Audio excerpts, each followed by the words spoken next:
Sono molto contenta di essere oggi qui con voi, anche se da lontano.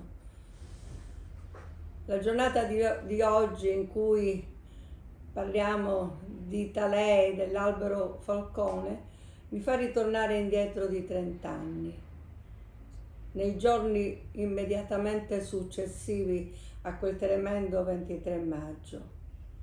Ricordo che proprio fu una mia cara amica che abitava a 2 portoni più avanti del Palazzo di Giovanni a portarmi un pomeriggio un bigliettino che aveva trovato sotto l'albero. Quell'albero che in pochi giorni era diventato il simbolo di una città risvegliata, di una città che voleva cambiare. Questo bigliettino diceva in sintesi che il sangue dei martiri che erano morti il 23 maggio sarebbe servito a creare la rivoluzione di Palermo.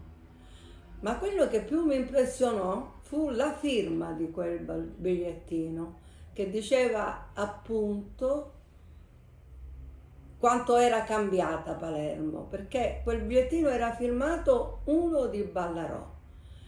Io pensai immediatamente, se in un quartiere come Ballarò si rimetteva in discussione e parlava di rinnovamento della città, significava che la morte di Giovanni aveva creato l'input a questo cambiamento e che io avrei dovuto fare qualcosa.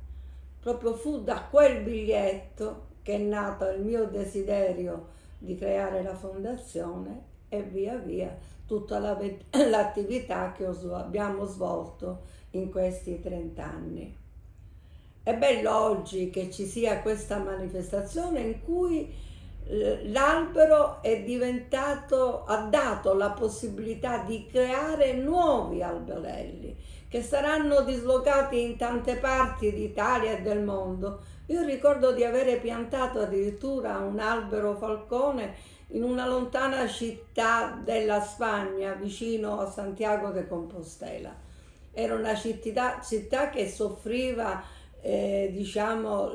l'arrivo della droga che arrivava dall'Atlantico e voleva appunto creare nell'alberello il desiderio di cambiamento di quella città stessa. Ecco, io sono felice che quindi oggi questo albero si divida in tanti alberelli che potranno significare la rinascita civile di tante città.